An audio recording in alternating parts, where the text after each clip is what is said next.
Hello everybody and welcome to another episode of Box Office Talk. This is the show where I break down what happened at the box office, see if my predictions for the top 5 are correct, then make predictions for next week's top 5. So let's get right on into it.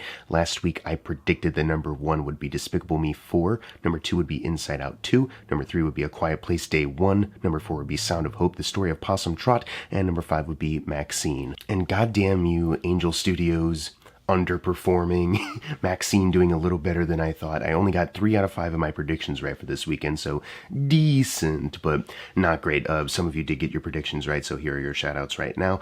I will let you know I am recording this Monday morning. I will probably not be able to edit it until a little bit later because some other things I'm about to go do. So if official numbers come out and you're like, oh, this is uploaded after the official numbers come out and it doesn't reflect it. Sorry. I'm sorry. I just cannot. I cannot do this. Let's go over what happened in the overall top 10. Number 1 was Despicable Me 4. Not surprising, obviously. It made $75 million for the 3-day opening weekend, but this movie opened up, I believe, Wednesday, or at least Wednesday night before its big July 4th opening. So that opening adds to a domestic total of $122 million. And who's to say if it was only a 3-day weekend and if they didn't extend it into the middle of the week, if that same number, that 122 would be made in an opening weekend like that. Who knows? So that's probably why what I'm about to tell you as far as like the opening weekends for the Despicable Me franchise, it's only 19 million over the original film and 3 million over 3. So it is the, I guess, third lowest opening weekend, like I said, just for the 3-day. It's 32 million below Minions Rise of Gru, 40 million below Minions, and 9 million below Despicable Me 2. There's 6 of these movies now, counting the Minions spin-off films as well. So I guess with that in mind, it's kind of sort of in the middle. Like if there were 7 of these movies, it'd be easier to pinpoint like, oh, it's smack dab right in the middle. It's over 3 of the movies, but under 3 of the, it's over 2, but under 3, but you know, that doesn't, you can't put something smack dab in the middle of 6 because that's even, sorry, this is all a pointless ramble. Point being, it's all good, you know, it's nothing crazy, you know, as far as like, oh my god, it didn't make as much, it's not the highest one to ever do. It's like, it's probably also because of the 4th, to be honest with you. But it now needs 130 million until it outgrosses the original film.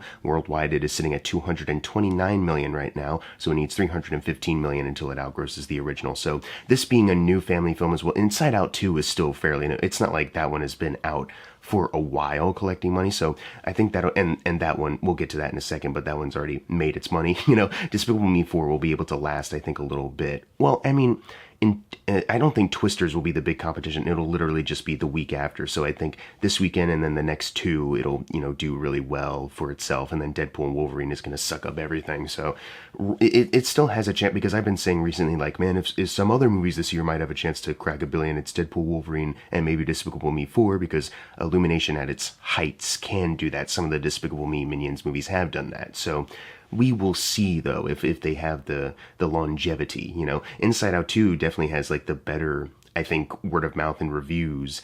But then again, kids really do love these Despicable Me movies. But not even just kids. I was sitting next to, when I saw it, I was sitting next to, like, adults. Maybe a little bit more on the older side, and they were just, every time a minion was doing a joke, they're like, oh, they're so naughty. Oh man, oh goodness. So we'll see. Number 2 is Inside Out 2, though, making 30 million, adding to a domestic total of 533 right now. So for Pixar, it has outgrossed Finding Dory by 47 million. It is 75 million away from Incredibles 2. To think, it's either this weekend or the next weekend it will be outgrossing Incredibles 2, and then it's the highest grossing Pixar film domestically. Worldwide, it is sitting at $1.216 billion, so it's outgrossed Finding Dory by 191 million, Toy Story 3 by 148 million, Toy Story 4 by 144 million, and it now needs 26 million until it outgrosses Incredibles 2, so it's closer worldwide to outgrossing the highest grossing Pixar film. So we have a new champ, pretty much, you know. We still have to wait, you know, until the numbers are official and it crosses it, but I mean, worldwide, it'll at the very least do that this week. Domestically, maybe this week or next week, but yeah, man, it's doing fantastic, you know, and that's crazy. It's kind of wild that we have a new champ like that, even though it is like a sequel, and Inside Out was really popular when it came out and critically acclaimed. People really loved that film, and people are really loving this one. For some reason, it didn't really cross my mind that it would be like the new champ. I didn't think it would be possible to something to kind of match the hype surrounding long-awaited Pixar sequel Incredibles 2, because that was people had to wait so long for that. I think that was 14 years exactly. Like, when did Incredibles come out? 2004, something around then.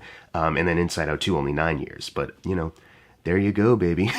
Number 3 is A Quiet Place Day One. Not holding over that well, but we have 2 family-friendly movies opening here. And sometimes horror tends to do that. You'll have people front-loading the opening weekend, and sometimes horror doesn't have the best staying power, I'm pretty sure. It had about a 60% drop, but as we go over the numbers, you'll see it's not a big deal. Made $21 million, adding to a domestic total of $94 million. It's still $66 million behind Part 2, so it may actually end up not outgrossing that one if it continues to kind of drop off like that. Best case scenario it does, but we'll see. Worldwide, though, it is sitting at $178 million. Last week we talked about how the initial production budget is $67 million, so they've already doubled that point, and they will need to get to $201 million to triple that. So it is near and close to that already. So I think worldwide it's going to have a better success there.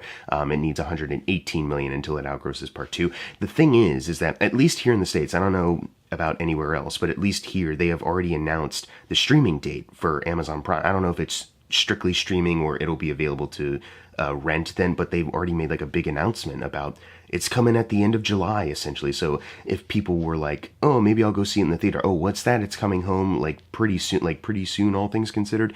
Maybe I'll wait. The fact that they did that is after such a great opening weekend. Like, it's the best of the franchise to have this opening weekend. I wouldn't be surprised also if it could just be a horror thing. It's opening with Despicable Me 4 and Inside Out 2, but I would not be surprised if that 60% was maybe, influenced by the fact that it will be coming home at the end of this month that we're in. So it's, man, what a bummer that they did that, genuinely. I guess another thing could be, we're about to talk about MaXXXine. Maybe that took away some other competition for horror, but I mean, let's just go into it. Number 4 was MaXXXine. It made $6.7 million this weekend. So that is not that much compared to like A Quiet Place Day One. Maybe if MaXXXine didn't come out, that $6.7 million would be redistributed to A Quiet Place Day One only, or just evenly to everything else. But it doesn't take that much away from A Quiet Place Day One. Okay, ending discussion on A Quiet Place Day One. Here's MaXXXine. I'm not sure what the budget of this thing is, but since X was shot with $1 million, Pearl initial production budget was $1 million, I can't imagine that they spent too much more on this. I mean, the thing is, though, is that there's more actors in this movie. There's more locations and set and costume design work, so maybe a little bit more. Let's say it's a typical, like, maybe Blumhouse budget of like $5 million. For now, until we figure it out. Worldwide, it is sitting at $7.8 million, so only up by just a little bit. But as far as the opening weekend domestically, it is $2 million over X and $3 million over Pearl. It did a little better than the other 2 installments of this. And, we're not talking about grandiose big numbers or like drastically better than those ones, but still enough, and that's great. It needs $3 million until it outgrosses the entire run of Pearl, and then X is right after. Because worldwide is $7.8 million, like I said, it needs $3 million until it outgrosses Pearl there as well, and then X will be after that. I think just because of the fact that it opened larger than those 2, it will, it won't drop off too drastically and not outgross one of these. I think it will. It's just a question of, is it profitable based off a budget that I'm not sure is official. My guesstimate would just be 5, because that's usually, at a certain point, that was usually around the average of what Blumhouse would put into their kind of low-budget movies, so maybe A24 would be similar with this. I don't know. I only bring up Blumhouse as a comparison because when watching this movie, it kind of felt like it turned into that at a certain point. maybe midway through, and then just kept declining into quite an awful movie, which averaged out into just a mid one. People have been enjoying it, though, which is surprising, but good for them.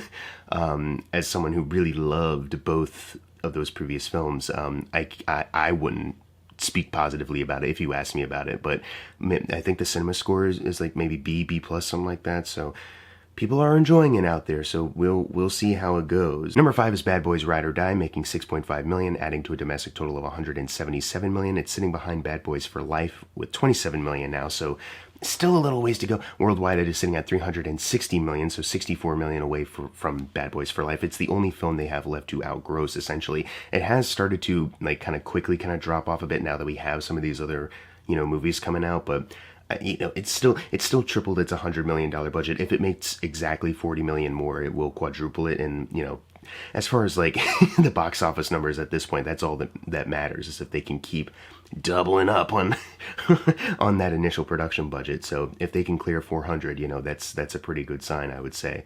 And still waiting on that Bad Boys 5, baby. Announce Bad Boys 5. I want to see it, genuinely. Number 6 is Horizon: An American Saga Chapter 1. Still not doing that great. I actually didn't check the single day one. I should have, but as far as the weekend goes, yeah, it, being 4th of July or 4th of July adjacent obviously didn't help. And Despicable Me 4 is here. MaXXXine was doing better in, kind of like the special interest kind of market, I guess you would say. So yeah, man, it made $5 million this weekend, adding to a domestic total of $22 million. For Kevin Costner's directed films, it did outgross The Postman by $5 million, but it's still sitting behind Open Range by $36 million. So yeah, it'll be dipping out of here fairly soon. No worldwide numbers significant enough to boost it up anymore, so we're nowhere close to doubling this 50 to 100 million initial production budget just for this one, I'm pretty sure. I mean, I don't know. I don't know, man. I know part 2 has already been shot and edited. It's coming out in August, but as far as actually, are they filming part 3 right now? I don't even know if they have started that, or if it was we're hopeful to get started. If not, maybe 3 because they've started potentially, but if part 4, I don't know. I don't know. Unless this can quickly turn around or go straight to streaming. But Kevin Costner's all about, I'm making movies for the movies.